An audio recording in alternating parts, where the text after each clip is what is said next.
Vous partez en Chine cet été? Voilà ce qui va vous arriver dès l'aéroport de Pékin. Vous ouvrez votre téléphone, vous voulez checker WhatsApp ou Google Maps, et là, écran blanc. Rien ne passe. Le Great Firewall bloque Instagram, WhatsApp, Google, YouTube, Gmail, ChatGPT, Netflix et à peu près tout ce que vous utilisez au quotidien. La bonne nouvelle, il existe des solutions qui marchent vraiment en 2026 et je vais toutes vous les détailler. Le Great Firewall chinois, c'est pas un simple pare-feu. C'est le système de censure le plus avancé au monde et en 2026, il est encore plus agressif qu'avant. Il utilise le DPI, Deep Packet Inspection, pour analyser en temps réel chaque paquet qui passe. Quand il détecte un protocole VPN connu, il envoie un TCP reset.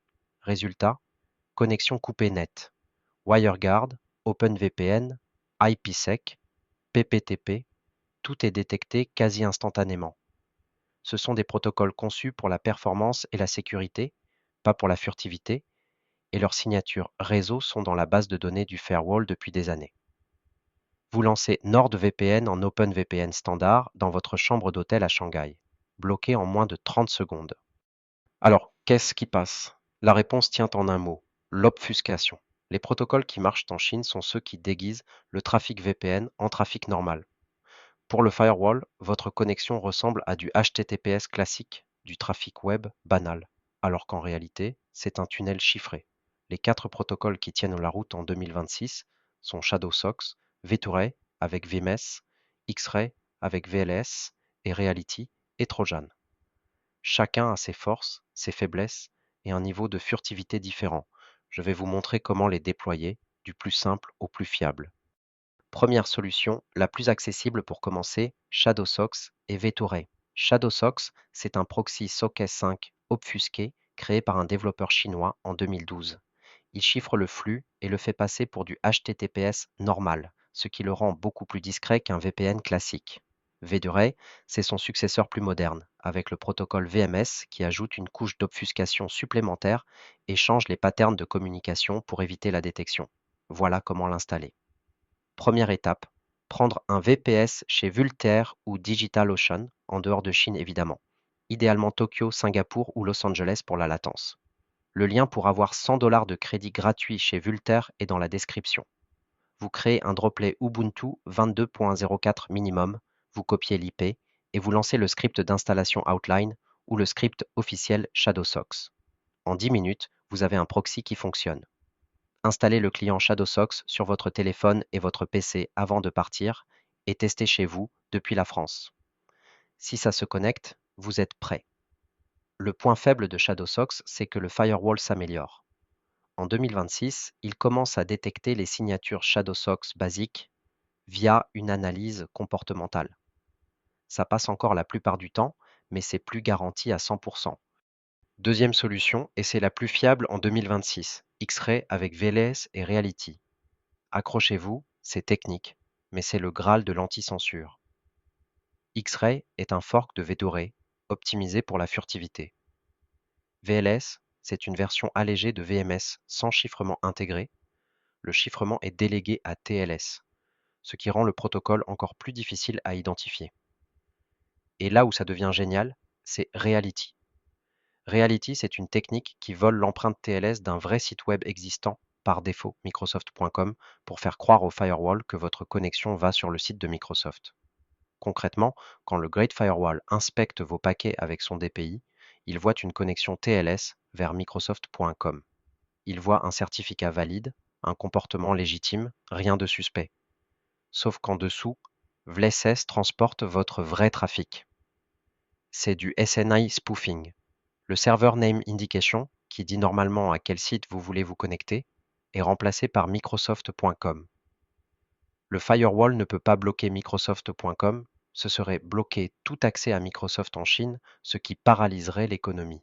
C'est pour ça que Reality est quasiment imbloquable. Installation.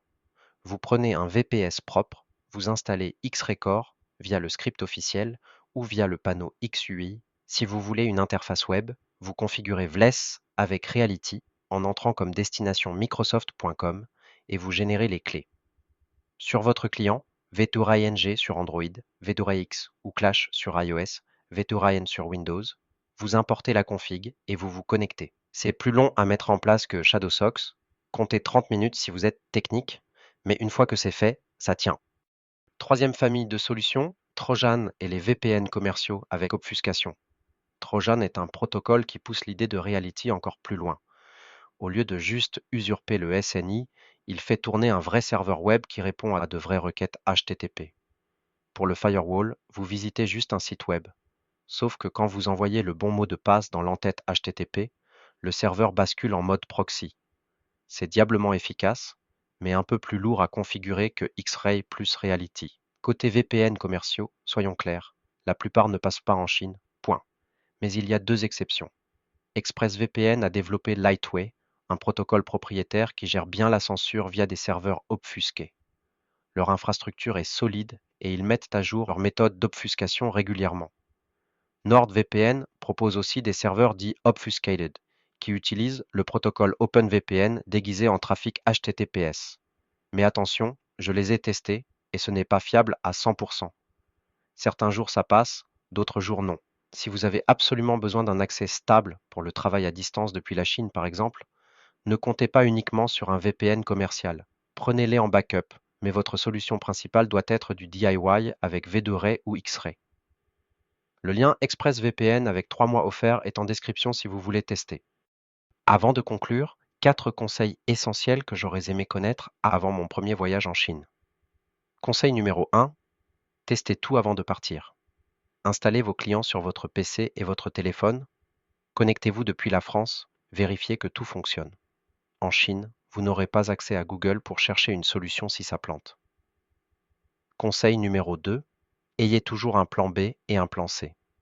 Même avec la meilleure config X-Ray plus Reality, un backup ShadowSocks ou un VPN commercial peut vous sauver la mise un jour où le firewall se montre plus agressif. Conseil numéro 3, achetez une carte SIM avec roaming avant de partir ou activez l'option roaming international chez votre opérateur. Le roaming passe par votre opérateur d'origine, donc le Great Firewall ne s'applique pas, vous aurez Google et WhatsApp normalement. C'est votre filet de sécurité ultime. Conseil numéro 4, évitez de faire votre configuration une fois sur place. Le site de Vultr, GitHub pour télécharger les clients, les scripts d'installation, tout ça est accessible en France, mais potentiellement bloqué ou ralenti une fois en Chine. Préparez tout à l'avance. Voilà pour ce guide complet du VPN en Chine en 2026. Pour résumer, le DIY avec X-Ray plus VLSS plus Reality, c'est ce qu'il y a de plus fiable. ShadowSocks et V2Ray, c'est plus simple et ça passe encore. Trojan, c'est l'alternative solide. Et ExpressVPN en backup, ça dépanne. Le lien pour les 100 $ de crédit Vultr offert est dans la description. Parfait pour déployer votre serveur proxy gratuitement pendant plusieurs mois. Le lien ExpressVPN avec 3 mois offerts y est aussi. Si cette vidéo vous a sauvé la mise ou si vous avez des questions, dites-le en commentaire. Je réponds à tout le monde. Un like et un abonnement, c'est ce qui fait vivre la chaîne. Bon voyage en Chine et surtout, restez connectés.